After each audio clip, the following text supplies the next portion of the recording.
7 p.m. on the East Coast. It is 6 p.m. where I am in Western Florida. It is time for the Sit Down with LB.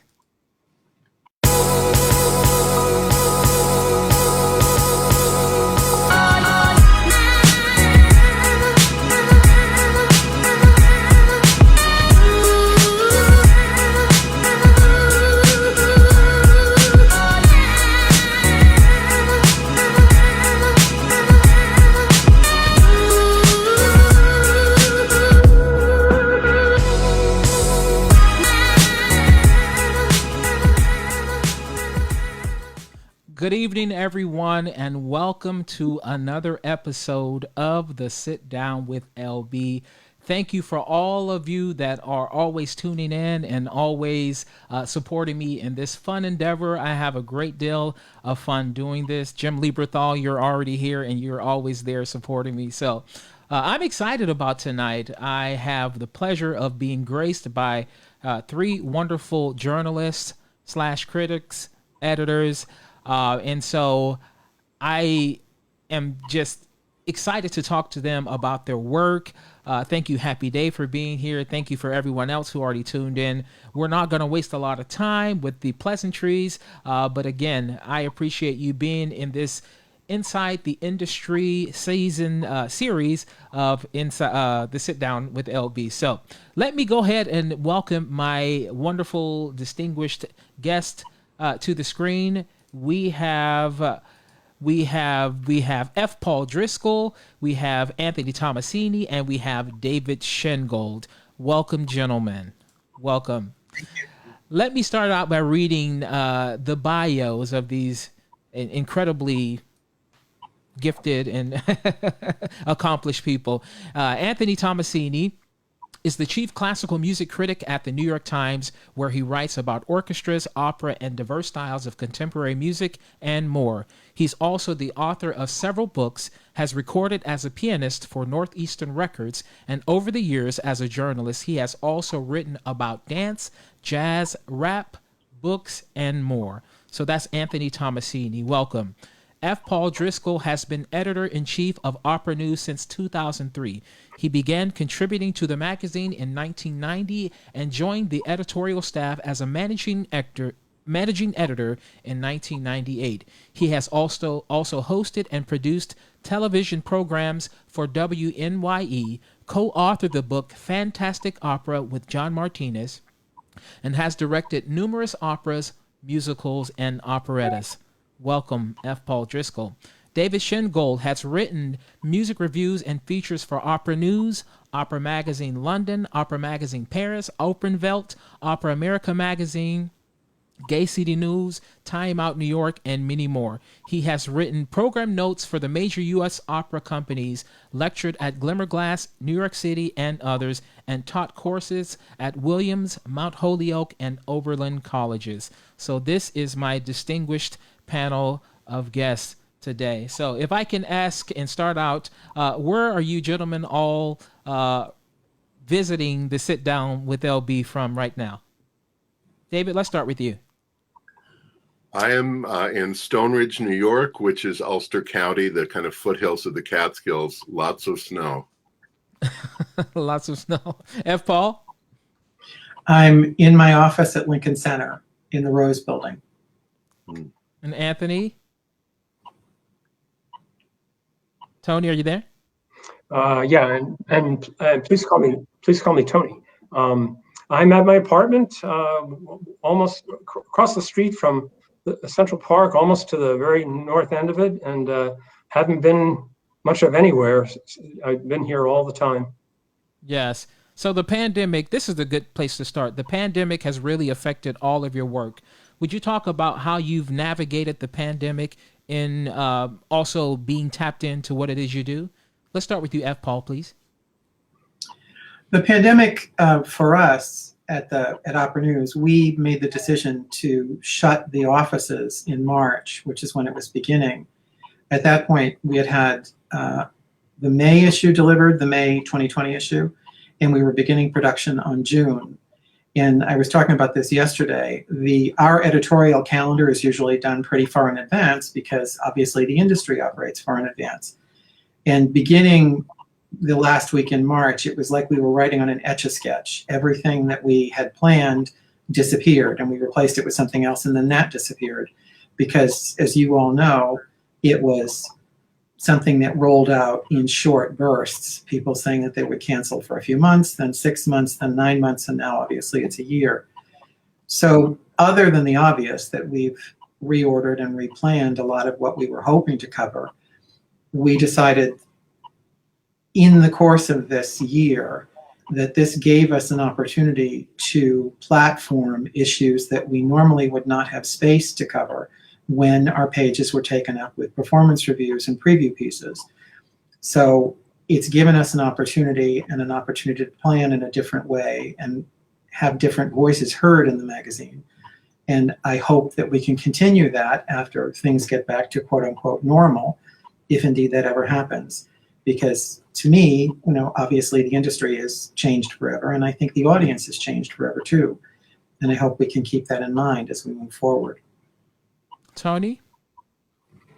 Yeah, I wrote this once, but I was thinking that 4 days after 9/11, the New York City Opera was back with The Flying Dutchman. By the end of the week, the next week, Broadway was back. By the end of the month, Carnegie Hall, Lincoln Center, everything was back. Even restaurants were back. It was like New York saying, take that. Even this is not going to stop us. No one imagined that sitting next to somebody at the Metropolitan Opera could put your life at risk. And no one imagined that it would be unsafe for a chorus to assemble on stage, or the New York Philharmonic. And the devastation to especially freelance musicians' incomes, and almost all opera singers are freelancers, that is just unfathomable. I agree with F. Paul. At the times we've tried to look more than ever. I think we always did this. Not just what is the performance I'm reviewing, but what is the context? What is at stake here? What does this mean for the institution, the artist, the composer?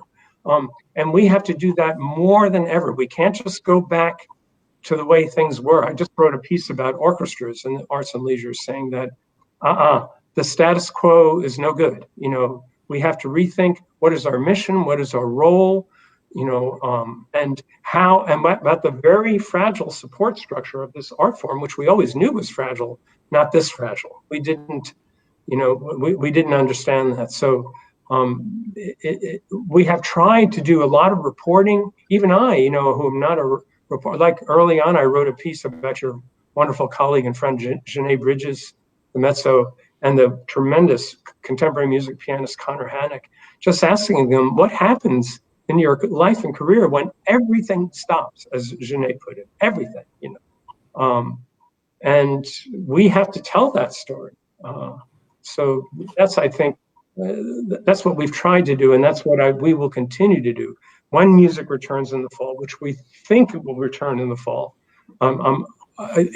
We all think so. It looks good, but we just don't know for sure. But it looks good. We're hoping. David?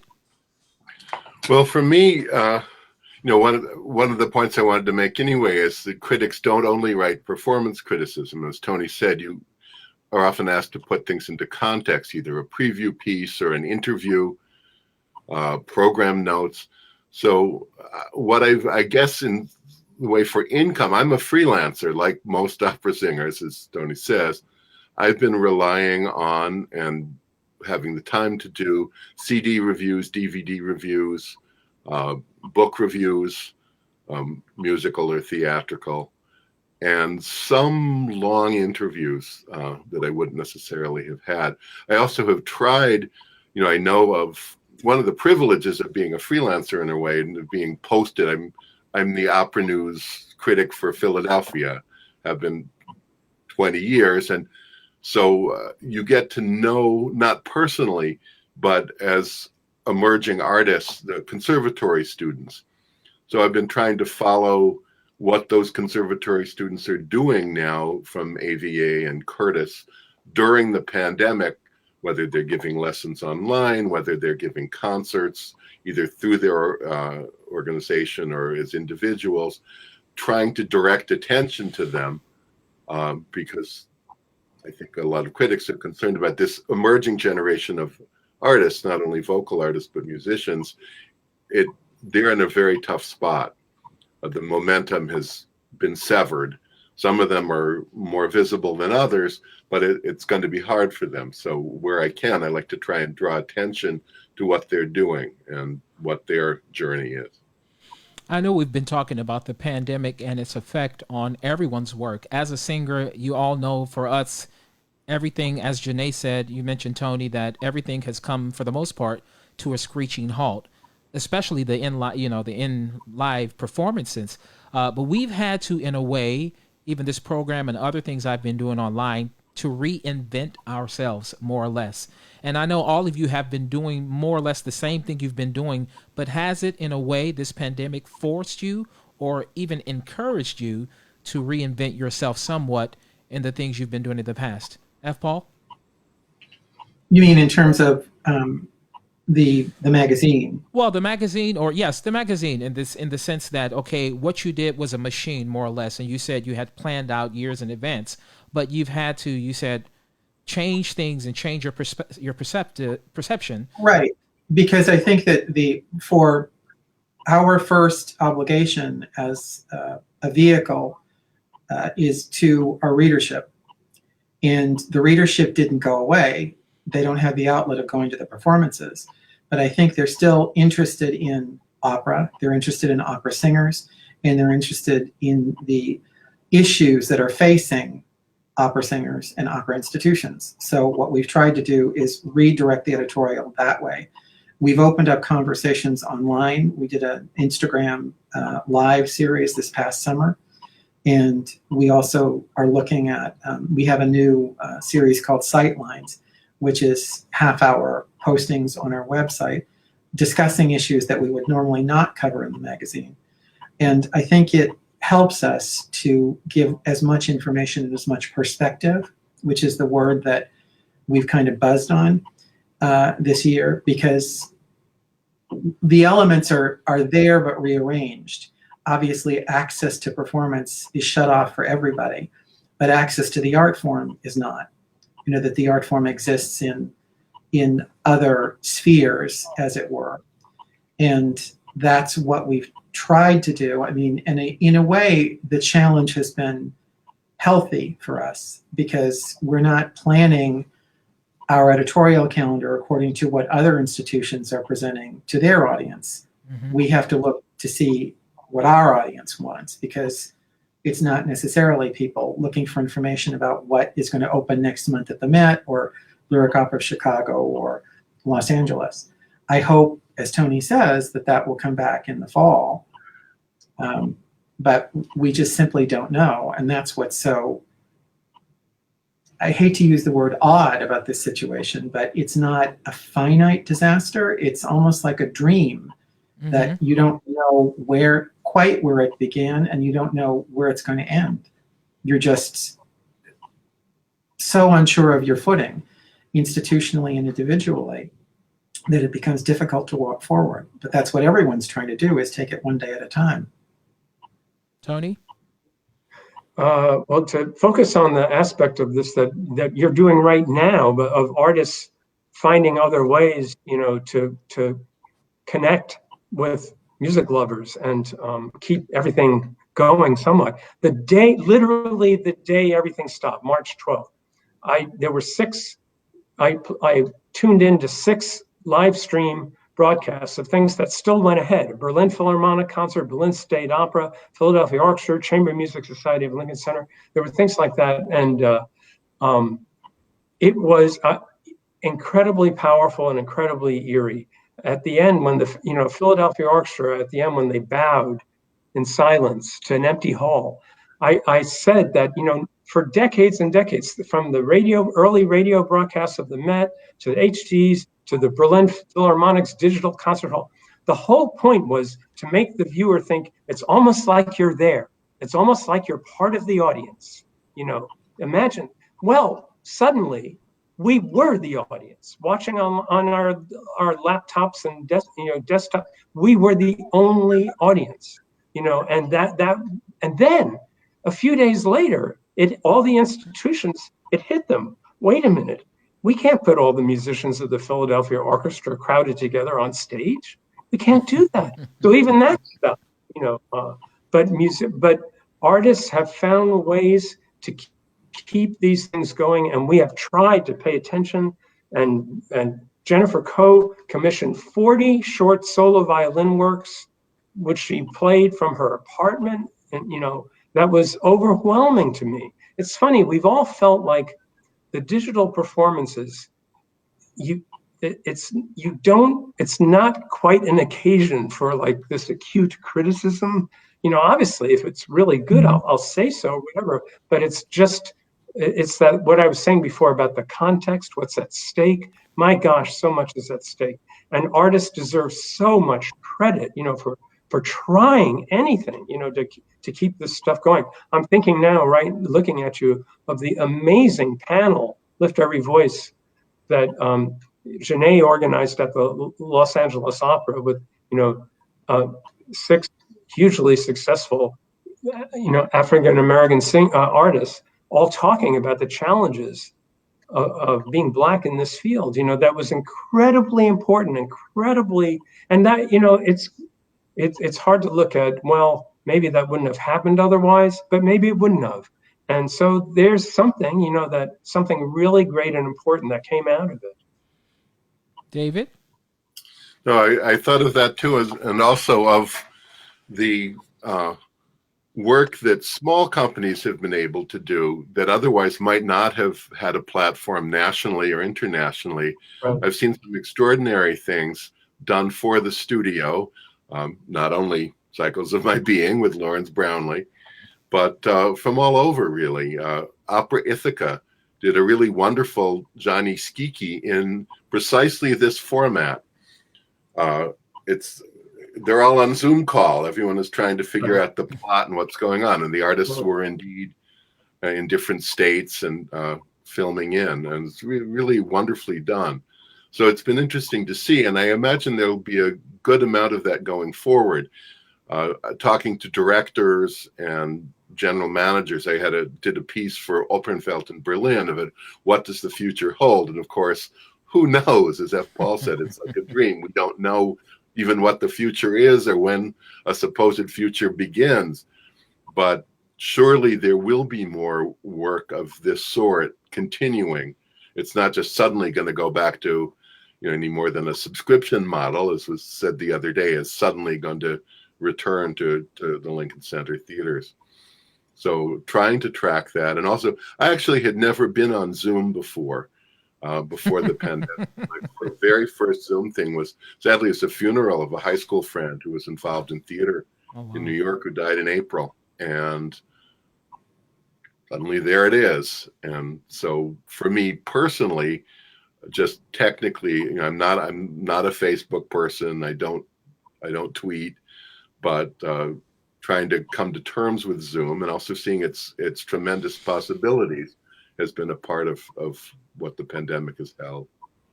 Well, the pandemic has caused us all to sit when we've wanted to be out there, wanting to do things. We've been frustrated. I'm sure all of you have discussed this. We talk about George Floyd. We talk about Breonna Taylor. We talk about all these things. Of course, there has been a reckoning in classical music. We talk about race and equity, diversity and inclusion. The same thing is true in the music media, and it faces similar issues. How do you think improvements in the music media can take place, improvements can be made? Let's start with you, David. Well, I'm a freelancer. I don't have editorial responsibilities, so I wish I could designate, this will be done, such and such will be written. Why don't you go and write a piece? I can't do that. But what I can do, and what I've tried always to do, is to think about the industry in terms of politics anyway, and propose to my editors, to people that do make those decisions, things that I think would be of interest to the community, would connect to different audiences. So to do profiles, interviews, or sometimes just a celebration of the work that, say, Black artists have done. I did a long profile of Martina Arroyo. She was very popular, sang a lot in Britain, but they had never done a profile on her in opera magazines. I said, well, it's high time. And Martina, with kind of typical modesty, wanted to talk about her Prelude to Performance series. So we concentrated on that, which has done a lot to further the work of artists of color and of young singers. We also talked about her career as well. So, and Jessie Norman also, she did not want a personal profile. So we structured that around Glory, the series that she curated at Carnegie and the Apollo. And it was about 2009, I think. And just about the different kinds of what she called African American music and culture that needed to be explored. So I think I need to listen. I need to apprise myself of what's happening and what has happened to artists, and try and pass that on to my readers and try and get my editors to say, yes, that's a good thing to write about. Tony? Yeah, there are two parts to this. One, I agree with David. We have to listen. We have to be alert. We have to really find and tell the stories.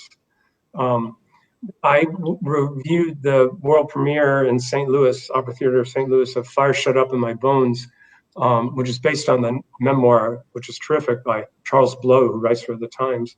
And it will be next, when assuming the Met opens in the fall, it will be the first opera by a Black composer in the history of the Metropolitan Opera.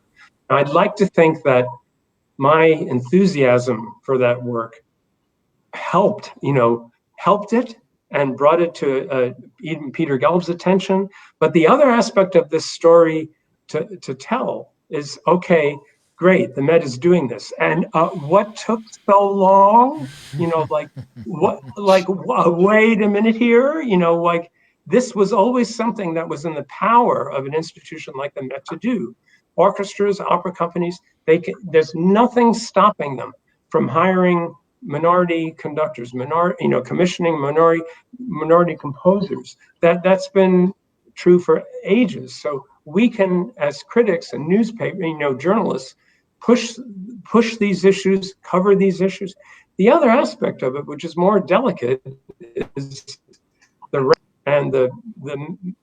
diversity or lack thereof. That's, it's hard. That I was saying when we were talking before, that one problem is that a lot of the pool of young people going into criticism is very small right now, because there's so few jobs, out there, and papers are disappearing.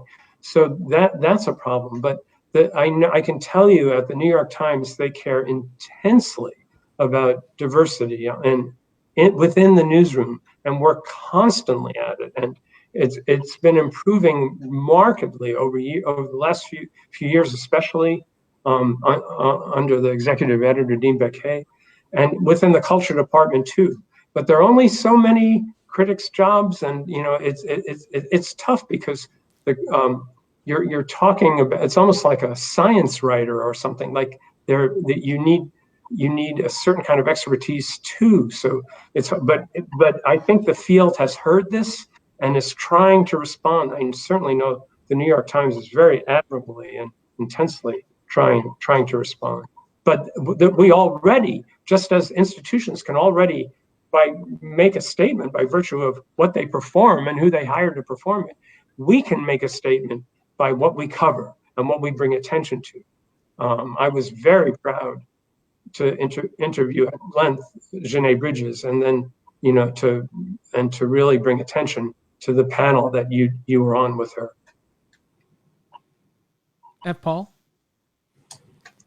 Well, when we were at the beginning of this, editorially, which was the June issue, and in March, a lot had been plotted out. But interestingly, the two covers that were already on the calendar that never changed were yours which is December, you were always going to be December or January based on what were to have been your appearances at the Met. And Latonia Moore, who at that time was scheduled to come back to the Met in the Jay Kagi opera, Dead Man Walking. And when it became clear that the hook of Met performances was not going to be there, we decided to take a different tack with your story, and then more importantly with Latonia's. And at this point, let's say she was a February cover, so this would have been in June or July.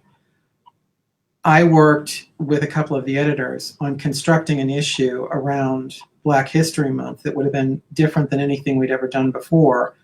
And all 4 of the features were done by Black authors, one of whom was Janae Bridges, who interviewed Rary Grist. And the person that we picked to do the Latonia Moore profile was Naomi Andre, who had written Black opera and also edited Blackness in opera. And what I was looking at, I mean, there are at least a dozen people who could write a profile of Latonia Moore that would acknowledge in a proper way what her gifts are as a singer, as an artist, or talk to her woman to woman, however you wanted to take that. But what I was interested in was what kind of perspective Naomi Andre would bring based on her knowledge of opera. And she put Latonia's work in the context of singing as an expression of power for Black women. And I can tell you that not a single white author that we have writing for us would have taken that tack. It simply would not have occurred to them, and it would not have occurred to me as an editor to ask that of somebody. So because we had a lot of time to look at that issue, also having Janae talk to Rary Grist, 2 women who were both very successful Black artists, had very different perspectives on what race did to a career now for Janae, and also in the 60s and 70s for Rary. And they engaged on what they had in common, but clearly the differences were acknowledged.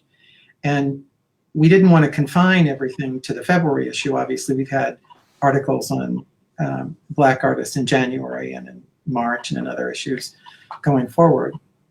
And you're also on the cover of the April issue, two in 1 year. Congratulations, Larry. But that is something that was very important for us to do because, first of all, for us, because we're a monthly magazine, we can go after it from an academic perspective and look at heavier features. I agree very much with Tony that it's difficult getting anybody to go into this as a profession, because when I was first working for Opera News as a freelance magazine, there were dozens of freelancers who were based in New York, who knew much more about opera than I did.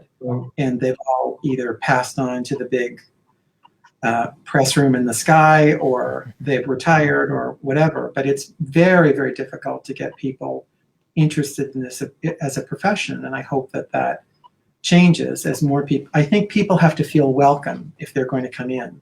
And I think if you have a world which has been principally white men, people who are not white men are going to feel perhaps that it's more difficult for them to enter. And I think that's true. And I think the other thing for me, which is a little bit outside the perspective of criticism and editing, but our magazine is published by the Metropolitan Opera Guild, which is a separate nonprofit institution from the Metropolitan Opera. However, we're looking at boards and staffing at companies all across the United States. And that's someplace where I think the change can begin immediately. Not necessarily in staffing, but certainly in boards. Because you're looking at, in my opinion, and this is a bigger question than you asked, I keep hearing every place in conferences that people are hungry for new audiences. And I don't know if they want a new audience or if they want the grandchildren of the old audience that was there in 1950. I think that if you want new audiences, you have to have different people involved with the mission at the very top, whether it's the board of a theater or the board of a nonprofit institution like the Metropolitan Opera Guild or an editorial board, however that works. I think the different perspectives people can offer from different life experience will enrich the institution and eventually come up with other ways of getting people interested in it. But, you know, for me, if I'm looking to attract a younger audience, let's say, I don't sit there thinking of ideas. I ask the people on the staff who are under 35 what is going to interest them. I don't think that's a bad question. And I'm grateful that the people on the staff who are that age use their power over me only for good. You know, your power. You know, the thing I'm thinking about, yes, as we navigate all of this stuff and as we try to increase opera audiences and diversify, I talk about that all the time. I know people know that I've been doing these Lawrence Brownlee and Friend concerts, and that has been primarily to expose the music to other people, to show them that opera isn't that far from gospel or spirituals or something like that, but to invite them in a way that's inviting for them to feel like I want them to add to the audience, not to replace. And that's the thing. We talk about needing to grow the audience and become a more diverse and a reflection of whatever city we're in. For example, New York City is the most culturally rich city on earth, one of them. Toronto and London, I think, are, you know, vying for that competition as well. But New York is so rich. But primarily the people that go into the opera house are of a certain demographic. And so my work is to try to make sure that people feel that they're invited and they want to know that something for them is in this artistic institution. And so, you know, when I think about your work as critics, you know, that was going off on a tangent. Tell me, if you would, and F. Paul, what makes a good editor-in-chief and what makes a good critic? Both of you gentlemen. Let's start with you, Tony. What makes a good critic?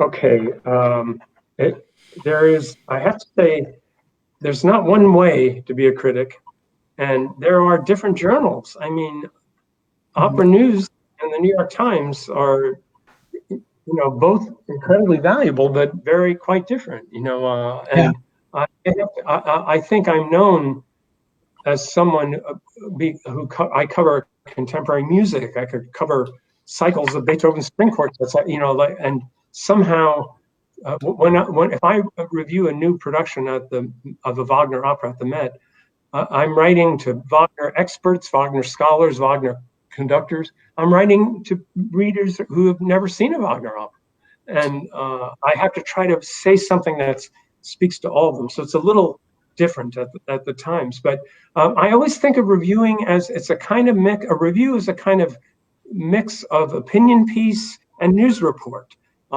It's not just what I thought of it, but what was at stake here? What's involved? What's the context? What was it like? If it's an opera production, just what did it look like? You know, where is this director coming from? He or she, who are they stealing from? Like the larger stuff. It's not 50-50. Sometimes I have a strong opinion. Sometimes I don't have a strong, you know, as strong an opinion.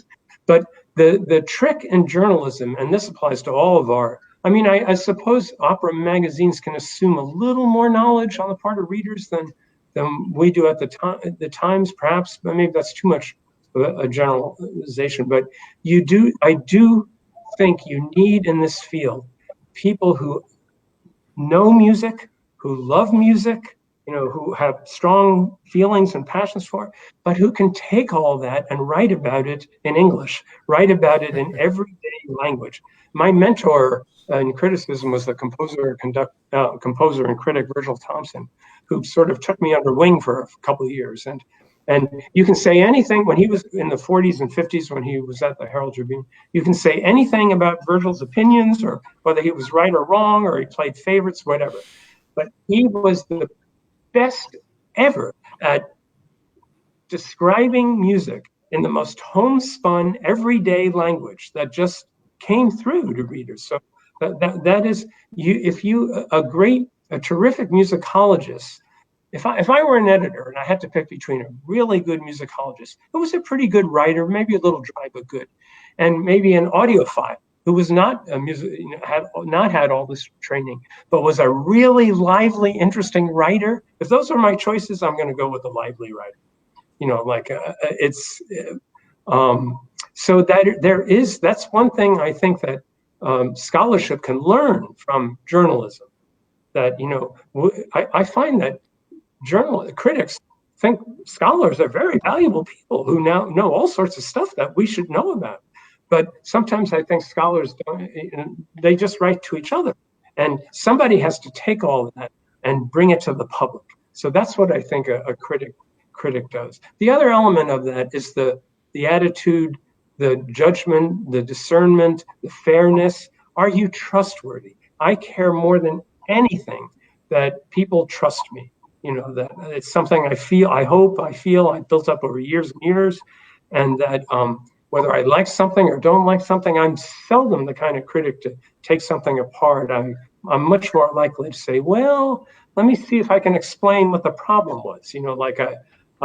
That's just me. But I do, being a trusted voice is crucial to this.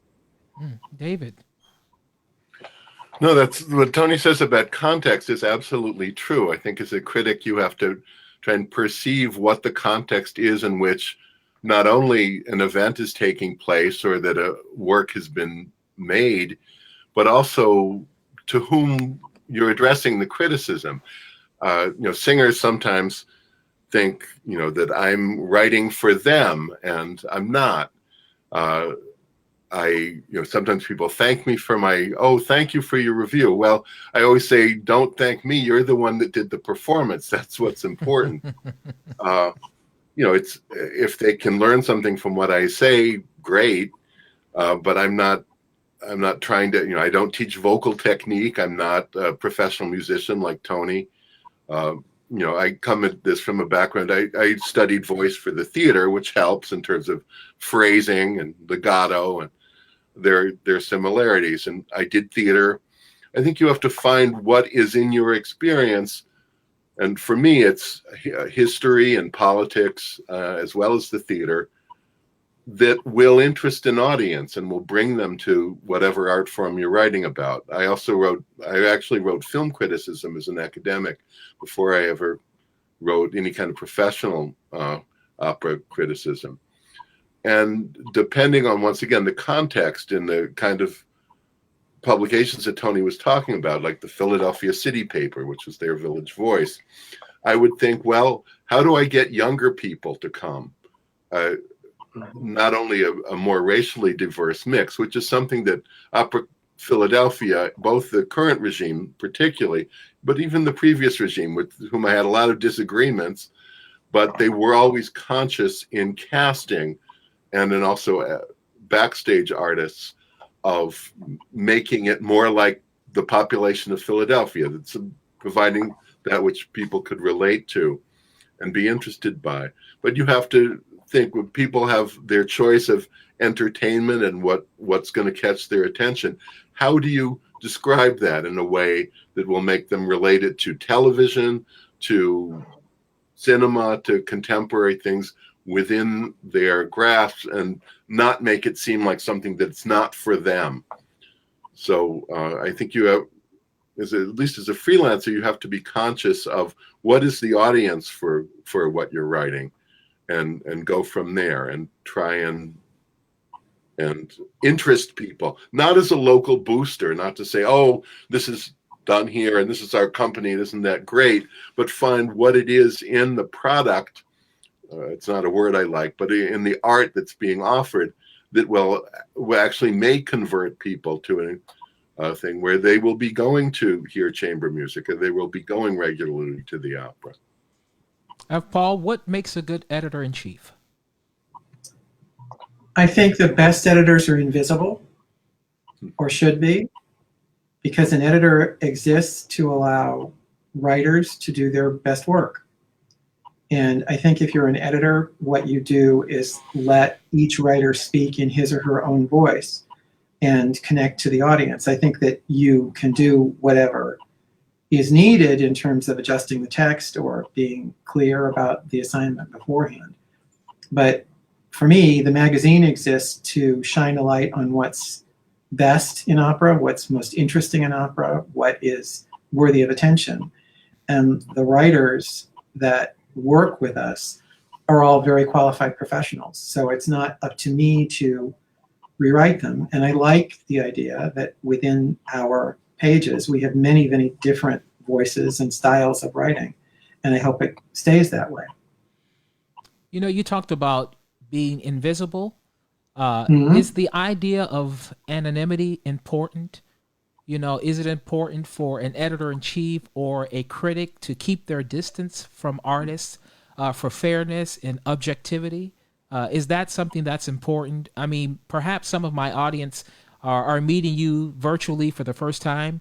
Someone may say, "Oh my gosh, I was sitting next to Tony Tommasini, I didn't even know it," you know, on the show. Or, you know, David Shengold, I've walked past him tons of times and I didn't know who he was. Of course, a lot of times people will say, even as an artist, we get ourselves out of the way so people can enjoy the composer. Yes, we have this idea of being, you know, expressing our art, but we want to make sure that we give way to what is bigger at stake: the music, the opera, the role. And so in your roles, is it important to have this idea of smallness or anonymity to make sure that the work is being done? Let's start with you, David, please.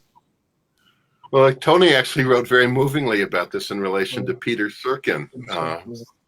Definitely recommend that piece of someone that he knew and had encountered and had kind of a parallel path with.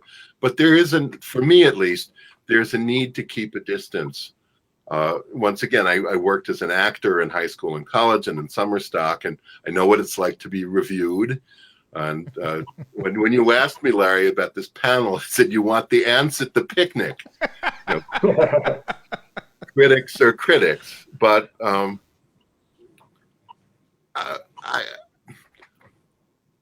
it would be great to be able to hang out with singers all the time, or the people in the industry. And you know, when I run into people that I know, it's always great to see them. But I don't go to panels. It's different for F because, you know, he's an editor and he's a, you know, a national figure. I am not.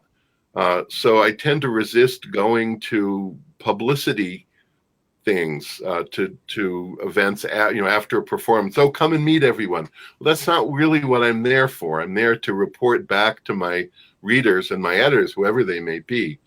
So when I need to do an interview, a long, kind of knockdown, drag-out interview, it's always best to meet somebody, like with Lawrence Brownlee for Opera Magazine. You know, we met a couple times, but, you know, I don't have meals with people, you know, unless it's in the context of an interview.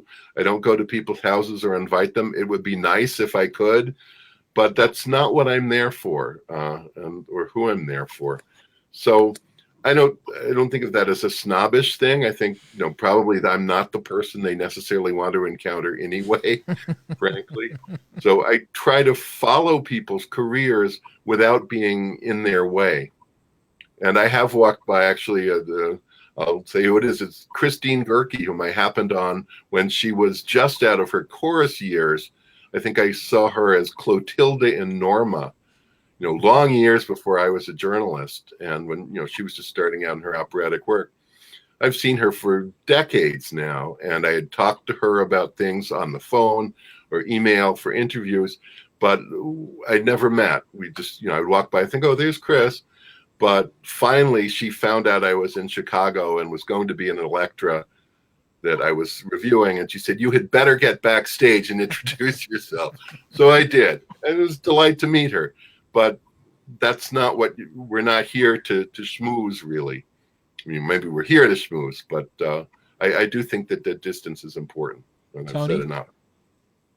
Yeah, I'd endorse a lot of that. It's just that piece meant a lot to me about Peter Serkin. I was just a year younger than he was, and I grew up listening to his records. He was like a fellow 60s guy to me, but I didn't meet him until I was already a freelance critic in 1987 at the Boston Globe.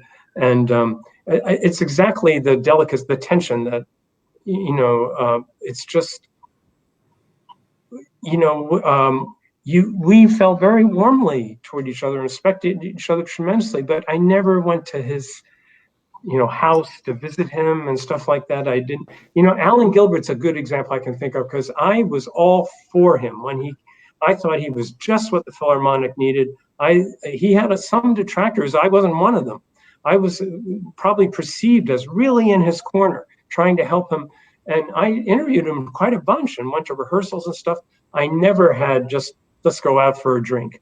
Let's just hang out here. I just didn't do that. It just wasn't, that was just one step too far, that you have to keep a little distance. The schmoozing stuff, you like to think you can schmooze. If I, when I interview somebody, of course I'm schmoozing. And speaking of, Christine saw me at the Met last season, and at something when she was not singing, and she said, "Oh, would you remember? Can I give you a hug?" And I said, "Of course you can give me a hug. That's fine." It like that. We're people, and we like each other, and we can. But same thing. I wouldn't go hang out with her. It just complicates things too much. Readers want to know that you're being brave, to what you're writing, to your assessments. Paul? As David points out, I'm not really a critic. I'm an editor. So obviously, yes. For me, if it's someone I regard as a friend, and there are not that many singers or people that I would be in a position of reviewing that I regard as friends, I wouldn't review their work. That's clear. I can assign that to somebody else, but I've got that privilege. The thing which is difficult for me as an editor is I'm very often invited to social occasions which involve people who care very much about a particular company and want to ask me lots of questions about what I really think. And I find that terribly awkward. So because I don't really have a very good poker face, so I just tend to avoid those occasions. I figure that my work is done in the office. I understand the obligation of wanting to help the magazine by being at some places, but I find it very uncomfortable to pretend to be objective about, I go to a performance as a company's guest. I'm not reviewing it. I'm invited to a dinner afterwards, and then I'm sitting next to someone who wants to know what I really think. And it's all my self-control not to take the butter knife and put it through my heart. I don't want to talk about it at that point. So the simplest thing to do is just avoid it. Can I just jump on that? I mean, because I have that same feeling, and everything I really think you can read in the New York Times, and I believe that, and I can be very strong. I could write a column saying these are the operas that the Metropolitan Opera this is what they should do. Here's their whole season. As long as it's public, it's in the paper, I can do that. I can't call up Peter Gelb and say off the record, this is what you should. I never. If it's public, fine. I can say anything. But everything I think is in the New York Times. It's interesting when I think about looking at all of you. If I saw you on the street, and I probably have seen David the most times. If I saw you on the street, I couldn't imagine not saying hello at least. But I think we as artists, we also feel a little bit uncomfortable talking to you because I think there is a line that's drawn. I think that it could be assumed as improper for us to try to create, not intentionally, a friendship or a familiarity with people like yourselves who do this type of work. And so, myself as a singer, I think all of you have, definitely reviewed me and talked to me and been very kind and been very, hopefully, I think, honest. When I think about this, a lot of singers are frightened by critics. They're frightened by people who write reviews, and they think, oh my gosh, that's David Shengold over there. And then, they clam up or something like that. And we know that the power of the pen, and in your work, F. Paul, the power of the pen and being able to have a positive effect or an effect that can follow someone, for a while. How do you approach your work knowing the power that you have in the work that you do? Let's start with you, Tony. Again, this is the Times is the Times, and I understand that the paper is perceived as and does have a lot of influence, and I know that. I both am honored, I'm humbled, and I try to live up to that. And I also try not to think about it too much when I'm actually writing, because on some level, the review is, hey, look, I was there last night. This is me. If you want to know what I think, this is what I thought. If I saw it again, maybe I'd think differently. If I thought about it for a week, maybe I'd feel differently. But this is my first impression, and let me share it with you. And I can't obsess about the New York Times. I just can't do that. On the other, it's a balancing act, because I do know I try to be respectful because of the platform I have. I'm aware of it, and I'm honored, but also I have to be myself at some point. I just have to, it's just me, and this is what I think. F. Paul? I try to be, certainly when I'm writing, as respectful and as fair as possible, and when I'm editing, the same. Because if it's in print, it's something that can be around longer than the performance, if you know what I mean. Mm-hmm. And you also have the uncomfortable reality that more people can read the review than can see the actual show. But that said, I think you have to put everything into perspective. And I learned a very powerful lesson the first year I was doing freelance for Opera News. I wrote a review of an artist in a performance in New York who was about to go to, and I didn't know this, she was about to go to Santa Fe as an apprentice. And a friend of mine was also an apprentice at Santa Fe that summer, and said that my favorable review had been quoted in this girl's face all summer long when it was published in Opera News. So the idea that if you're a critic, you have to accept the fact that people you will never meet, that you will never see, that you will never know, are reading your work. And you had better be careful about how you present that. And I think what Tony says, you do want to be yourself, and you do want to say what you thought. But I think it's always a mark of a good critic to write an interesting, positive review, or an interesting, respectful review, because anybody can trash something and be funny, especially now with the internet, or making one-liner jokes. And that can be very destructive. It's tempting because sometimes it's an easy way out of really giving considered opinion, but I don't think that's appropriate. Why tear somebody down if you're not going to be in a position to build them back up again? It's not our job to destroy people or destroy people's reputations. As Tony said and David said, you're there, you're offering an opinion of what happened, reporting on that, and then that's it. David? Yeah, when I look back at some of the things I wrote when I first started out, I sometimes shudder, because sometimes I think I would go for a good line. But having been a performer and having gotten reviews, good and bad, I think I have tried to be sensitive to not just, going for jabs. That's not what you're there to do. And certainly with younger singers and singers on their way up, I try to accentuate at least the possibility. What are the possibilities here? What is good? What might be improved on, say, stylistically? What can we hope for from this artist? Maybe this isn't the right thing, but they'd be wonderful in something else. Actually, when I first started writing for Opera News, I got a wonderful note from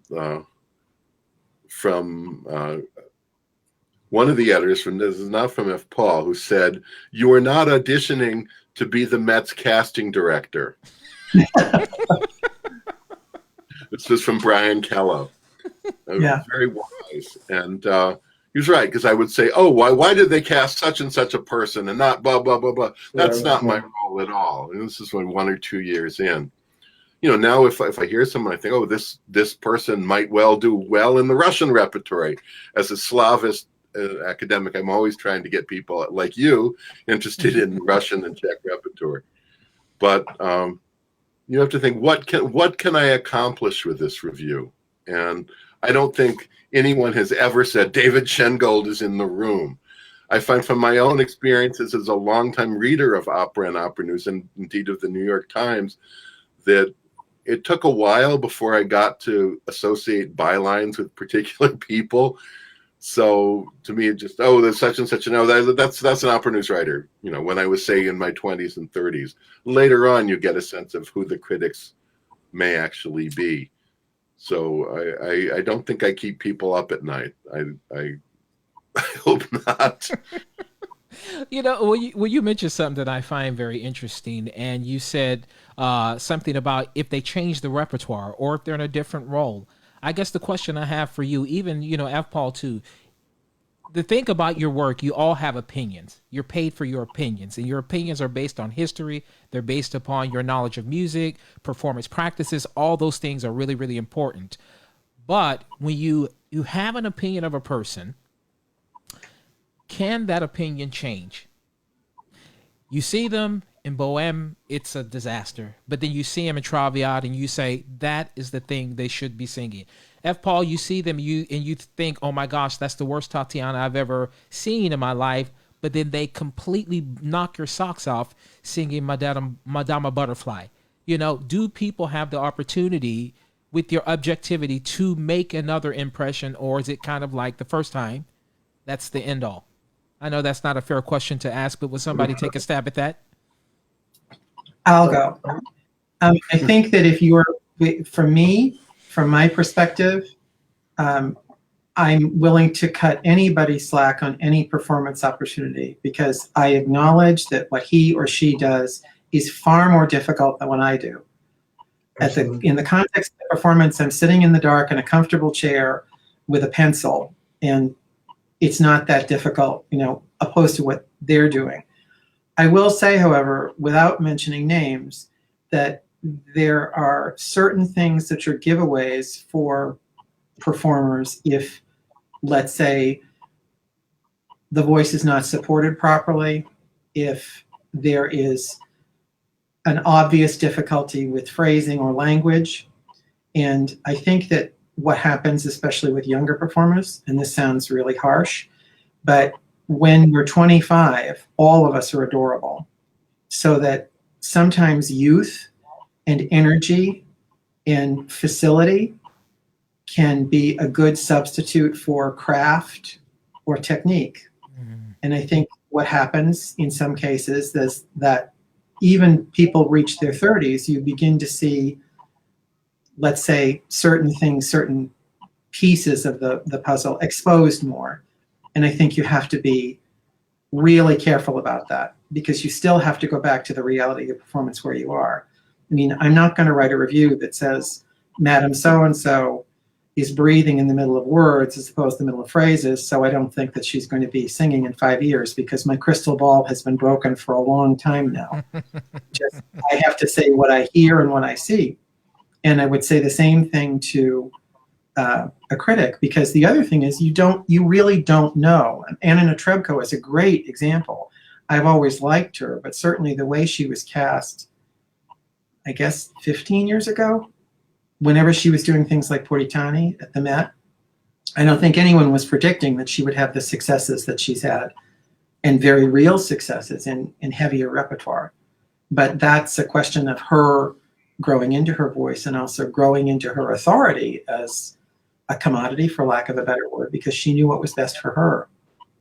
So yes, my opinion can change, but I try to keep my opinions to myself if it means predicting the future.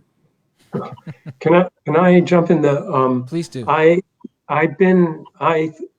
had extensive training as a pianist and musician, and everything about journalism I learned on the job. So I still think of myself as a musician at heart, and I've been there. I know how hard it is.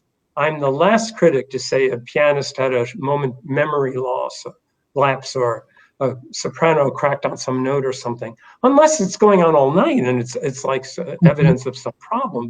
But you know, I understand, especially with younger artists, to try to understand what, especially in opera, because it takes so long for the voice to really kind of come into its own. You know, But so I do think that. But as far as changing, a good example for me is Long Long, who's I just wrote a long piece about his Bach Goldberg variations, and what can I say? I mean, the guy, and I feel like I've always tried to write about him to acknowledge completely what are the absolutely extraordinary things about his piano playing and his sensibility and everything. But in the Bach, it gave me a chance to try to explain calmly what the problem is. It's like the classical music equivalent, performer's equivalent of an actor who way overacts. That's my problem. And that was the way I was able to. It's not a terrible, and I understand why even that quality some people like, but but every time I've gone to a long performance, I always sit down thinking, this guy has so many wonderful, maybe he'll really charm me. Maybe this will be terrific. Maybe he'll show a lot of taste and restraint or something. I always, go in thinking, let's see, I'm open-minded. I hope, I guess in a way, I hope every performance I go to is terrific. I'm really hoping for that, Yeah. David? No, once again, you think about what you did when you started out. I remember once I wrote, and this is in City Paper, I wrote that someone who was a poster child for looks casting. And now I kick myself because the performer, I saw her subsequently in things in which she was absolutely wonderful and was demonstrated that someone had cast her in something because of her looks, as F. Paul says, when she was very young. And she didn't cast herself, she accepted it, but singers don't have complete control over their own careers, as you know. And subsequently, I thought, oh, she really can sing. She really is an artist, and I've thought so ever since. So I think you have to be able to leave your first perceptions at the door when you go back for something else, or even for a later performance. People change in the course. I know from an actor, your first night is rarely your best night, and people get into what they're doing. They get new insights, and it's sometimes valuable if you're able to, in the context of publishing, to go back and see a later performance. We just lost Peter G. Davis, who was a wonderful critic, who was thanked famously by Renata Scotto for going back to see a second show of her Norma. Their opening night, there had been a lot of hostility towards her, and opening night in a tremendous role like that is going to be difficult. He went back to the second or third show and wrote about the differences there and what positive things she did bring to the role. And that was a good lesson, I think, that, once again, it's, if you can do it or not, but if you can return, sometimes people, even in the course of a run, will be very different. Tony, you mentioned something. You said that you want to sit down in the seats and you want to feel like, okay, this person's going to wow me. You're trying to be open-minded, objective, what have you. But when you've gone to see the 1,000th performance of Traviata, the 2,000th performance of Bohème, the gazillionth performance of The Marriage of Figaro, how do you keep a fresh perspective? F. Paul, when you've seen this is the new Mimi that's coming to the Met, we have to do a feature on it. This is the new Wagnerian soprano. How do you, obviously all of you love music and you love being in the theater and you love this industry, but when you have so much of the thing that you've seen for more than 20 years, how do you keep that fresh perspective? F. Paul? Well, as I said, I think what the people on stage or the people performing are doing is much more difficult than what I do. And maybe I'm wrong. I truly believe there isn't any performer that does it cynically, that says, okay, I got to go through this now, because there's a tremendous amount of energy involved in wanting to do well, whatever the age or expertise of the performer is. So for me, I keep reminding myself that for someone in that auditorium, in some seat, it's the first time. Absolutely. And that's where I try to put myself, because it may be my 30th or 35th time of the Zeffirelli Bohème, but someone on stage, usually the Chenard, is there for the first time, and why not try to see it from the Chenard's perspective, or from, if you go to a matinee or the family performances of the Met and seeing all those kids that have never seen an opera before, it's humbling because, there's no cynicism involved. But my respect is for people like Tony that cover a wider range of music, because I don't know how you keep orchestral music in your head objectively the way you do, because you write about it with such care, and that's a challenge I've never had, and I know now I never will. So looking at, when you say the 10th Mimi, that's one part of the puzzle, but I think that for an orchestral performance, to me, it's a much more difficult thing to keep fresh, and I have nothing but admiration for people who do. Tony?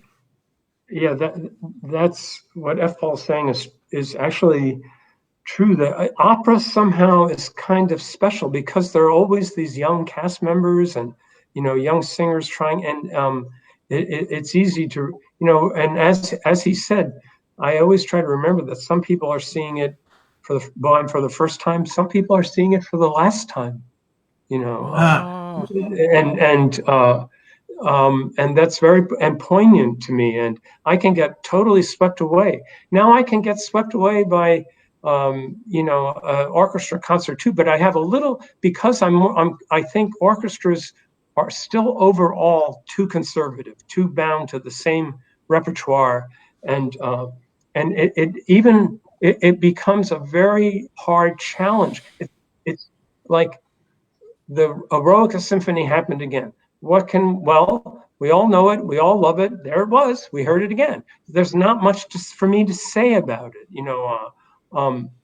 even if it was a good performance. Whereas if it's on a program that has a couple of contemporary things that are bouncing off the Eroica, all of a sudden you hear it differently, and then I can get excited again. But I do try to be even in a situation like that, to keep present and understand that these are great works, but opera I don't have that problem as much. It's a show, it's theater, and there's always that element. It's always different. Every singer singing Mimi or Marcello or something brings something of their personality and voice and stuff to it that's so special and different, and so that I can report on that, and it's great.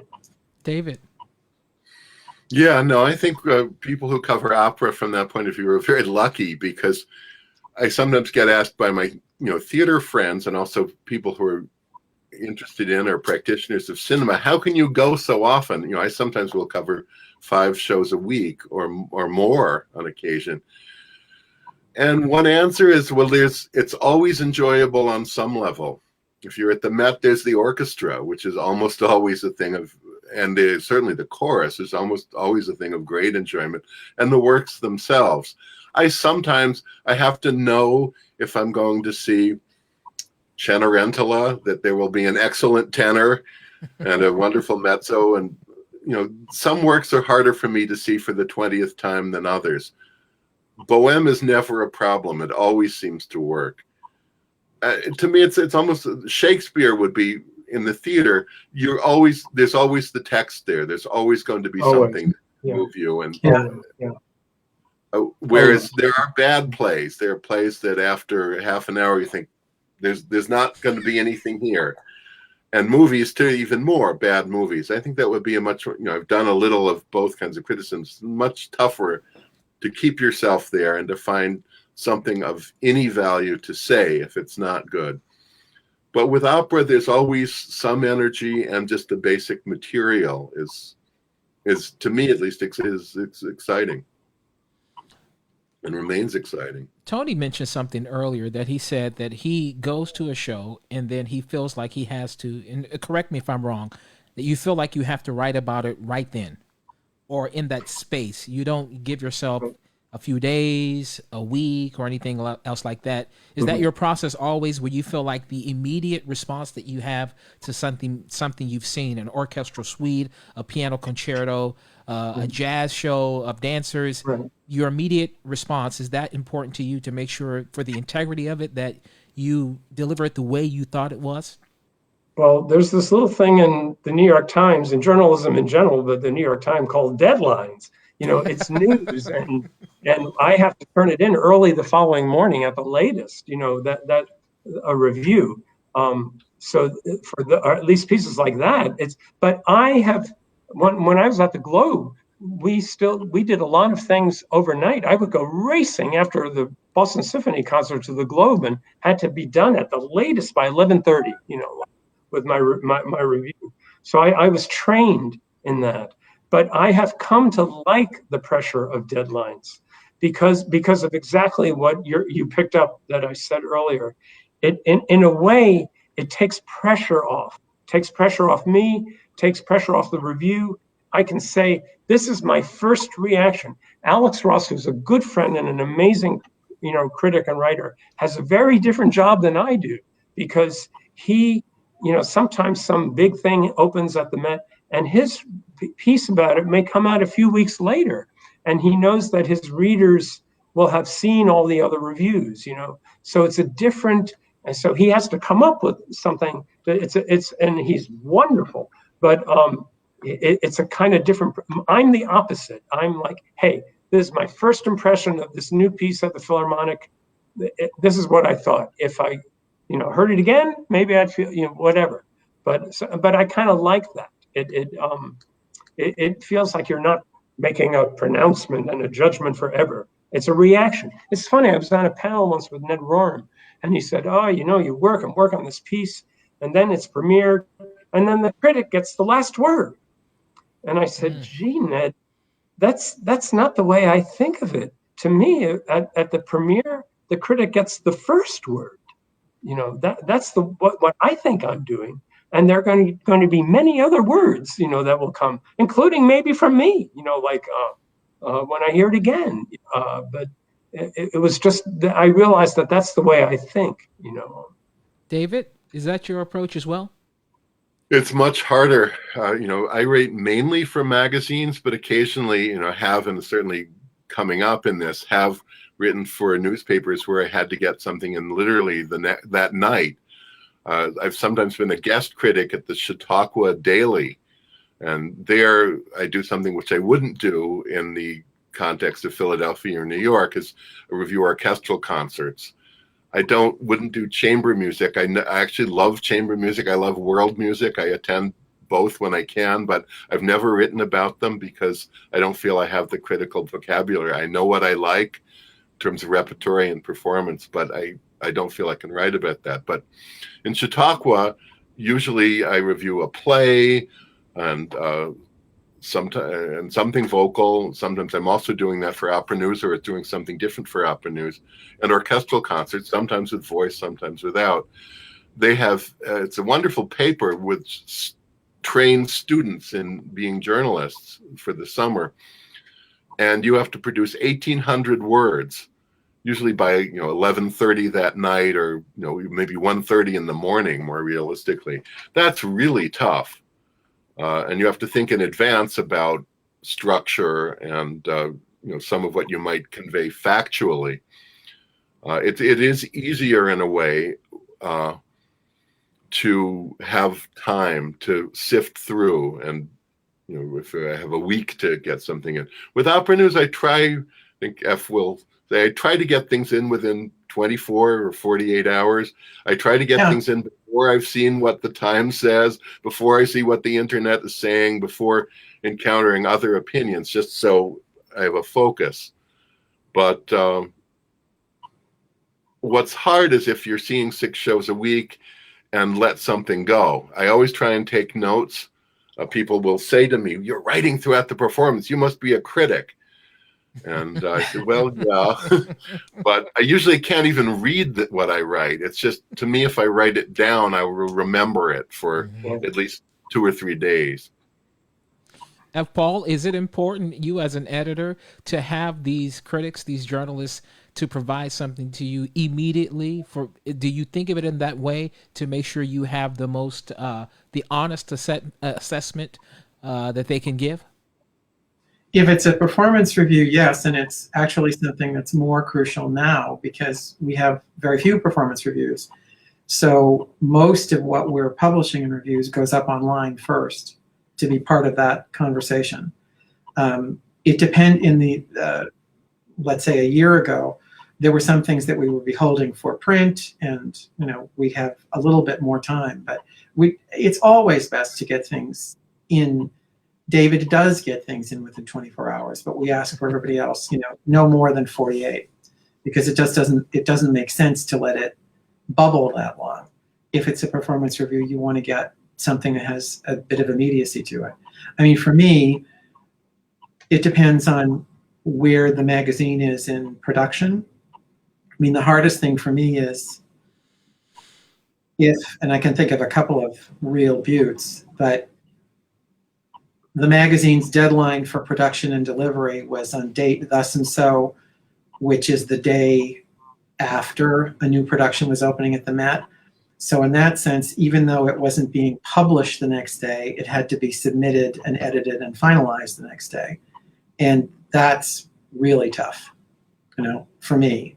I did it, and it's a good exercise because, again, you want to be able to trust your first impression and say what you feel honestly in the moment. But most of I review for us, I think I had been reviewing most of the new productions at the Met, but I don't do that much reviewing anymore. I used to review some of the performances at festivals and other companies, but I haven't done that for a while.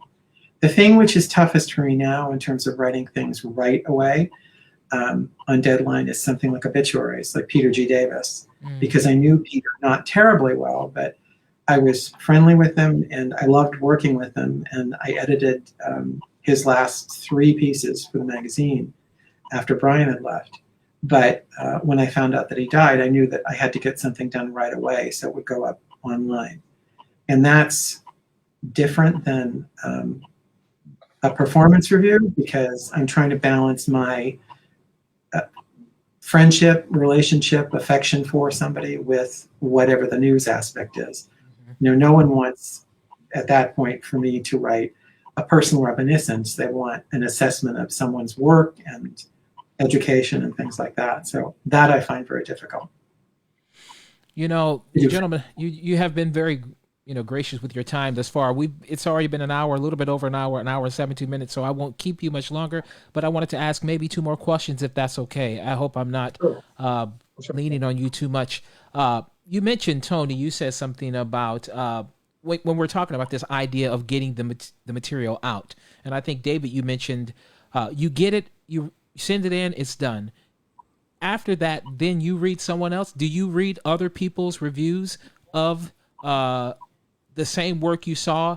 And have you ever had this idea, well, maybe I got it wrong, or that person had a completely different experience with that opera or orchestra performance or piano concerto? You do read others' reviews, and how does that make you think about your own work? I don't know if that makes sense, but why don't you jump in there? It's another thing I like about deadlines is that it makes it almost impossible for me to read other reviews.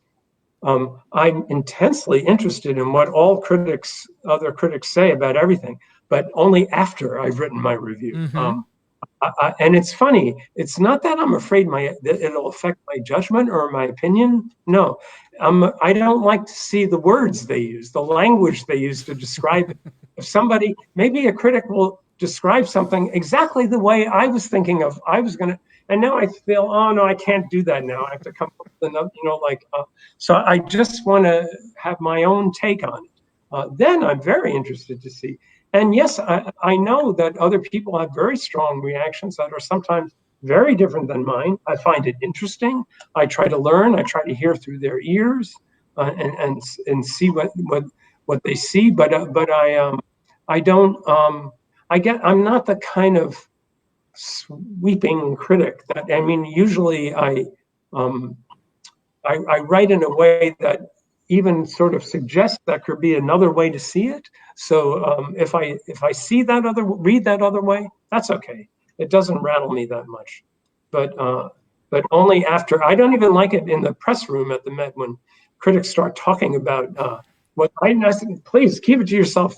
And again, it's not my opinion, it's the language. I don't want to hear the way they're describing something. David, anyway. you gonna jump in there? Yeah, no, I agree. I certainly read other critics and I learn things all the time and different perspectives that I don't have.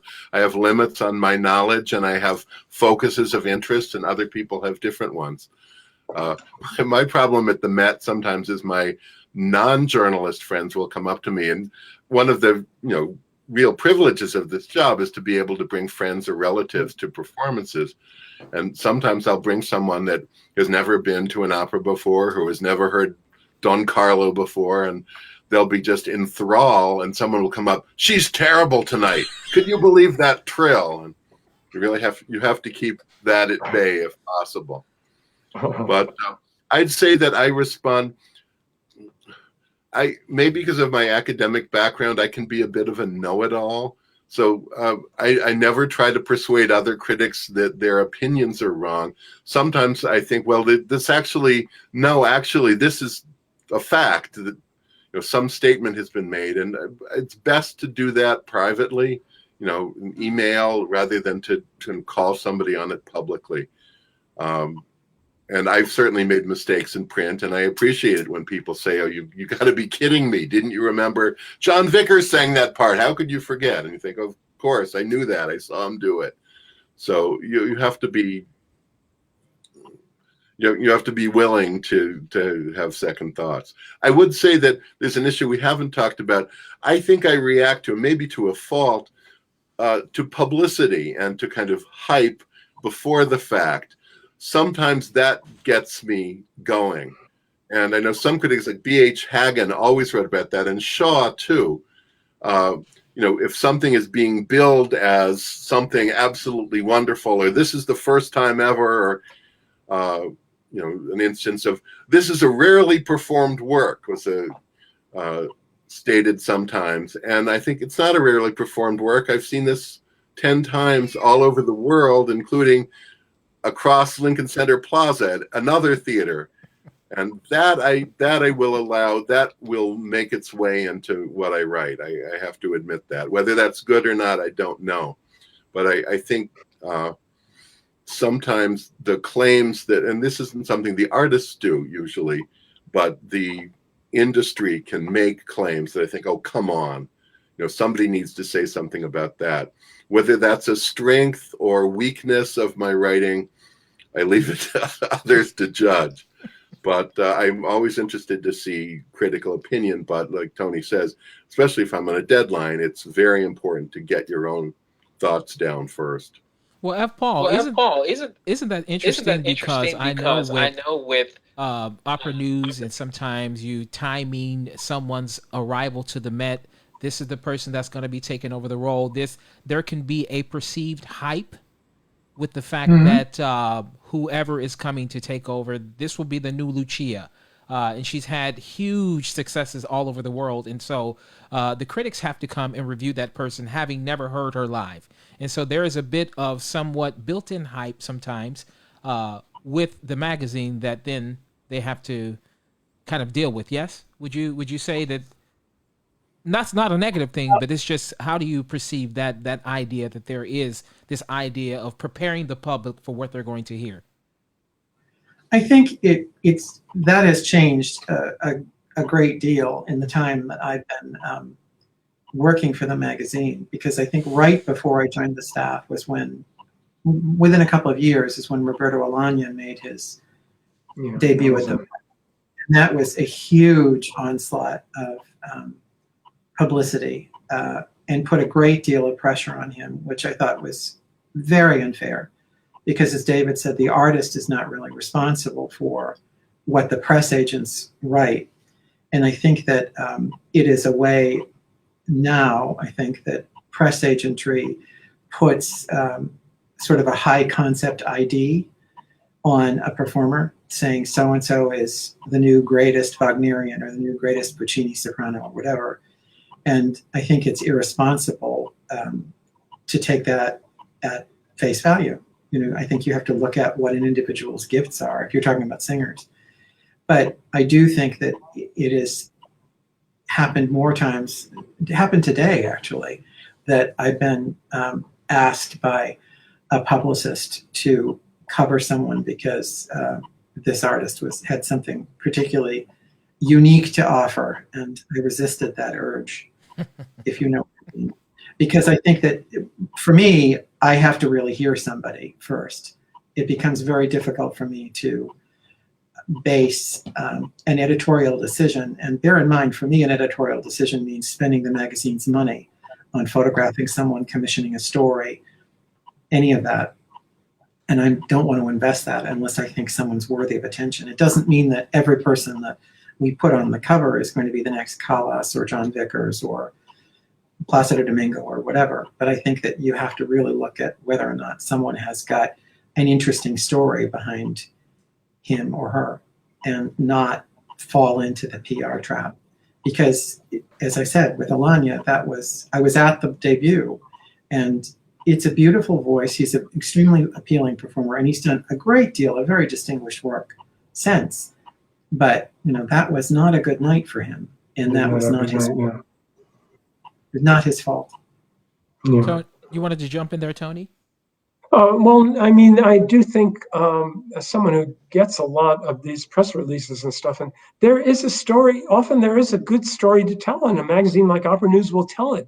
What is interesting about this artist? What is interesting about this artist's background? Or maybe this artist has explored a certain there are really things I'd like to know, that would inform me. Or how has this art, that's not hype, like if there's honesty and sort of information, like in revealing information, that's really helpful. That's news. That's background. That's the good kind of PR. Mm-hmm. Yeah. And obviously, it's usually built on things they've been successful doing. If they've had a big success in Berlin, a big success in Zurich, a big success in Paris, that's the thing that usually builds the momentum to cause them to arrive on the stages of New York City Opera, New York Philharmonic, the Metropolitan Opera. Here's my last question I have for you all. Do you ever go to a performance and you critique it and then decide, you know what, I want to go back to another performance and just be a spectator? Does that ever happen for you? Or do you have enough nights in the theater already that you're okay, you don't need to go to another performance? I frequently go back to something, especially at the Met, where you can go see something again. If it's wonderful, especially if it's an unusual work that I remember Alan Gilbert in his first season at the New York Philharmonic did a Doug Fish staged a kind of inventive staging of Ligoti's opera, Le Grand Macabre. Mm-hmm. I think there were 3 performances, and I went to all 3. And I reviewed the first, but that not only is that piece is amazing, it's mind-boggling, and the production was so inventive, but also he was sticking it to, like, how come the Metropolitan Opera had not done this major 20th century work? It took the New York Philharmonic to do it. So yeah, I'll do that. If I just love something and I want to go back, I'll just go back, and I do enjoy it. If any critic ever loses, forgets what it is to be a fan, I think you're in the wrong business. You should, your time has come, because that's part of it. That's not all of it, but that's part of it. I love that. David, would you jump in there? Yes, no, absolutely. Sometimes it's the work. Sometimes it's even a work you're not sure you like the first time or even the second, but the City Opera did the Warrenen's Haroun and the Sea of Stories. It's a very complicated score and very challenging. And I went and I had mixed reactions, but I thought I really need to see this again. I had a while before I needed to write about it, and I was very glad I did go back. Certainly with something like that, you're going to learn more the second time. F. Paul was good enough to indulge me when the Met revived Prokofiev's War and Peace, and they had two. This was not the time with Anna Natrebko and Dmitry Kharostovsky. The second time, they had two pairs of Natashas and Andreis, and they actually switched them, who was going to be the first pair and who was going to be the second pair. And I thought we should review both of them, and he allowed me to do that, and then caught me at a later performance where some more people were being introduced into the Met family. And I went back partly because I love the piece, and I thought, when am I going to hear this work again? And he kind of waved his finger of, don't you, haven't you heard enough Prokofiev for a season? But I hadn't. And Paul? I really enjoyed that. If I really like it, I have no problem sitting through it as many times as they'll let me go. With the From the House of the Dead, I went to every performance except the matinee, which I listened to at home. And the same thing with the Attila that Muti conducted. I went to every performance. And those were very, very special. And certainly there were lots of things I've been lucky enough to go more than once in a season. But I think if it's really good, it's never the same the second time. It's maybe just as wonderful, but you're appreciating different wonderful things about it. With that Chirot House of the Dead, the moment that every single time I saw it, when the ceiling fell in and there was all the debris on the floor and the prisoners had to really clean up the stage, which is what, every time that ceiling collapsed, you heard the audience gasp, because it wasn't so much a theatrical effect as just seeing real junk, and real people cleaning up real junk. And it was such a simple device, but it was so effective, and it worked every time. And why shouldn't I want to see that more than once? I love watching people clean things up. I was thinking this is part of my makeup. I think as a musician, especially in music school, graduate school, and where you have colleagues and you follow like we all have our big recital that we're planning for the end of the year, and somebody's taking on Prokofiev's Second Sonata or the Chopin B minor Sonata or Gaspar of Ravel, and you follow them during the year. You keep hearing them play it and try it out and try it out and try it, and finally the big night comes, and it's kind of thrilling, just to follow the progress. And so once I got a kind of public Q&A thing that we did, a woman said, do you ever, sometimes it takes the Met, do you ever think of reviewing the second or the third performance? And I said, well, a lot of opera singers would tell you, boy, we'd like that because it just get the kinks out. It's actually better, yeah. But there's this problem called news. I mean, opening night is news, and we do have to cover it. But sometimes I will go back, and sometimes I will write again. I'll weigh in again, if I get a clearer impression, or there's a reason to, or. I think probably from the standpoint of an artist, and this is the last question I'll ask, and then I'll let you go because you have been more than generous. Thank you. Is when you write reviews, is not writing about a person, let me see how I want to phrase this. If we have a cast of 8 people and you mention 6, and the 7th person has an equally important role, but you don't mention them, that is done because you would rather not speak about them, or they just didn't make enough of an impression on you. How does that, I'm just trying to get into the mind of what you're thinking in that respect, because as a singer, and I'll be honest, if I'm on the stage and I'm doing something and I work my rear end off and I have 2 arias and, I hope I'm doing my best, and then the review comes out and everybody's mentioned except for me. Do you take that into account, or is it just that you feel like you're like, oh my gosh, sorry, oh my gosh, I don't want to say anything about them. I'd rather not. How do you approach that? I'm not trying to put you in a weird position. I just want to get some insight on what you think. David, would you take that one? Well, once again, it depends on the context. If you have 450 words, you might not be able to mention all of the leads in, say, War and Peace.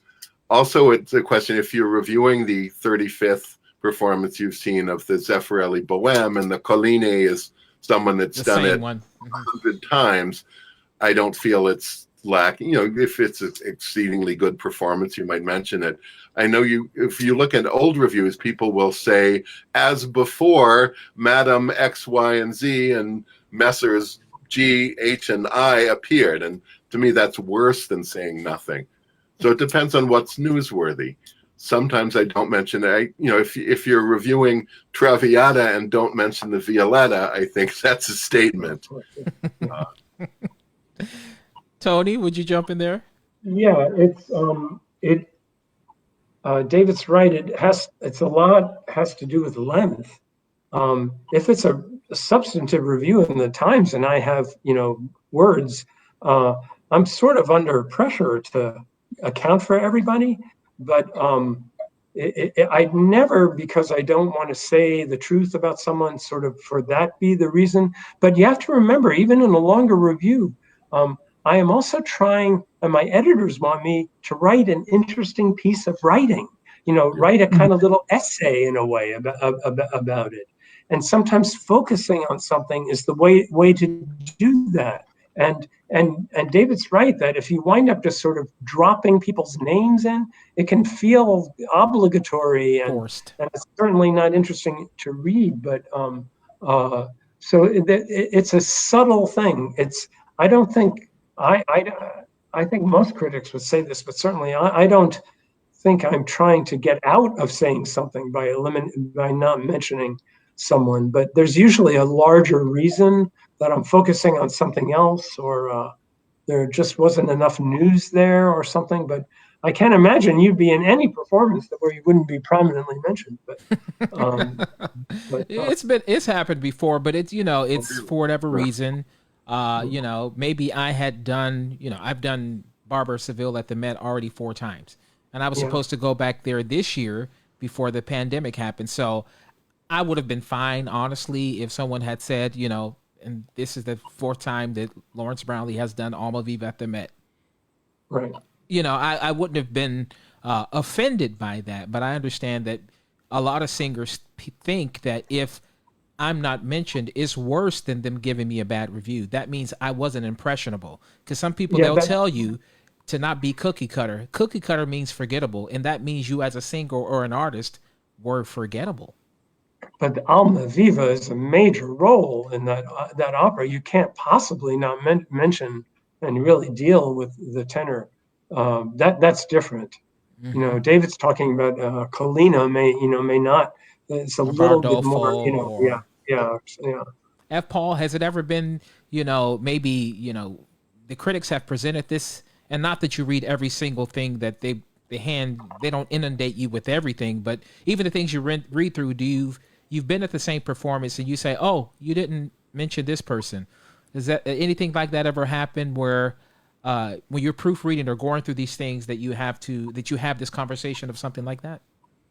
For reports or reviews, I've edited the section since 1998, and I've read every single word of every single review. Oh, that's wonderful. And every single one, so I take responsibility for that. And what has happened is I have had critics in the US and in Europe actually discuss a performance without mentioning the singer's name on purpose.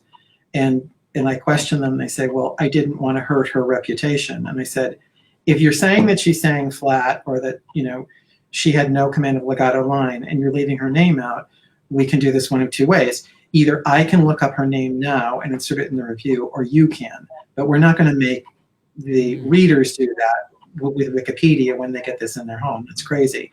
I think if you feel that someone deserves a bad review, then put them in there. But I do think that it's silly to run down the list of every single minor character just for sake of ticking things off, Frasquita or Mercedes or, the other smugglers in Carmen. I think you want to mention the major characters because that's part of the story, no matter how many times you've done it. I mean, can you imagine a sports writer reviewing a Wimbledon performance and only talking about one of the players and not the person on the other side of the net. That's crazy. That said, it is sometimes there are small roles in which someone can make an outstanding impression. I'm sure you would agree. Yes, that's absolutely. a kind of a privilege.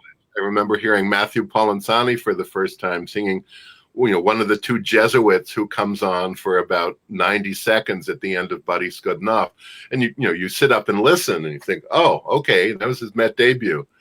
And that's always a special pleasure to mention. But once again, it's a question of how much literally, how many words do you have to describe what you've heard?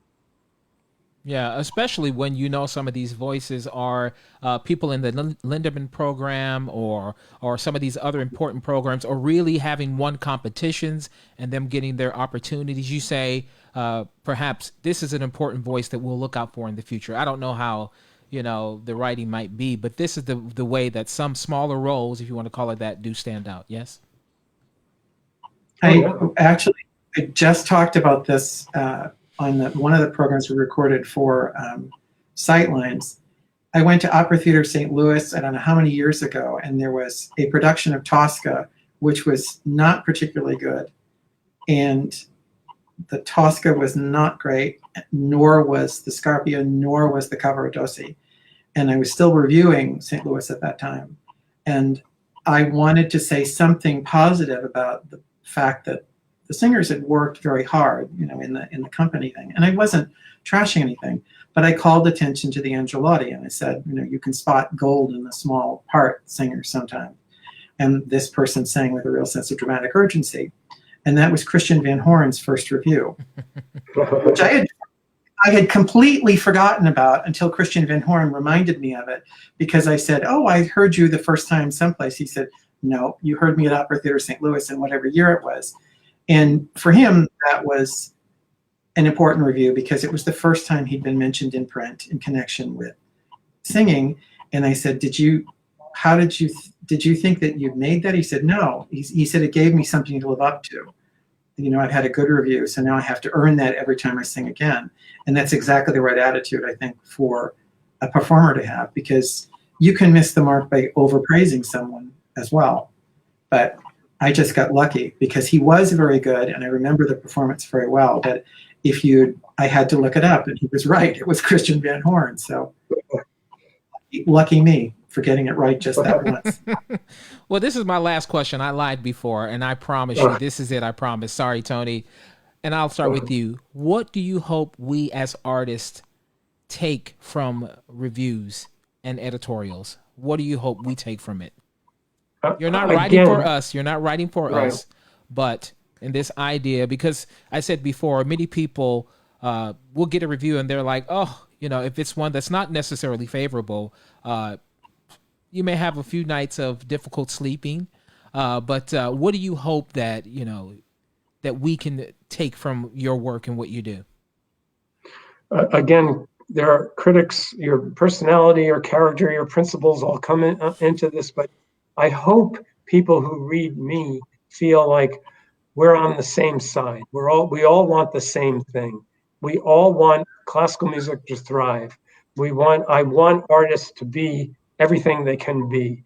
I want the new piece by the young composer to really show promise, and I'm there. I feel like I'm there to bring all the authority that I have as a critic at the times to bear, to tell a story, to call attention to someone. I love doing that. I love being able to, single out people. And if I'm critical, I also hope people feel I'm on your side too. I'm still trying to see. This is what I think this singer was trying for, but this is the way it came out. And let me see if, so I just, that's what I hope most of all. I'm a journalist. I'm a reporter, finally.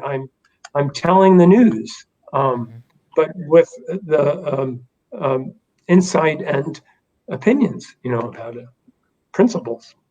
F. Paul? I think that that's a fair way of looking at it and saying we're on the same side. And I think one thing about opera singers, which is unusual in terms of the performing arts, is that opera singers are trained in isolation with teachers and a piano. It's not like dancers or actors where they're trained in groups and they're used to being corrected in front of other people. And I think that for singers, when they read a review, it might be the first negative thing they've heard about their work or the first very positive thing they've heard about their work. And I think what I want people to do is put it in the perspective of a wider conversation. It's my opinion. This is the way I thought. Tony may feel differently than I do. David may feel differently.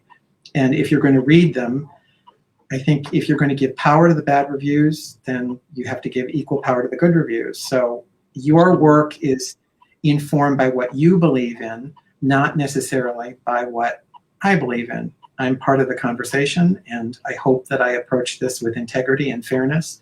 And that's all I can do. And all you can do is read it if you choose to read it. And that's that. I love that answer. Thank you. Thank you. David? Yeah, I guess I'd have to echo that.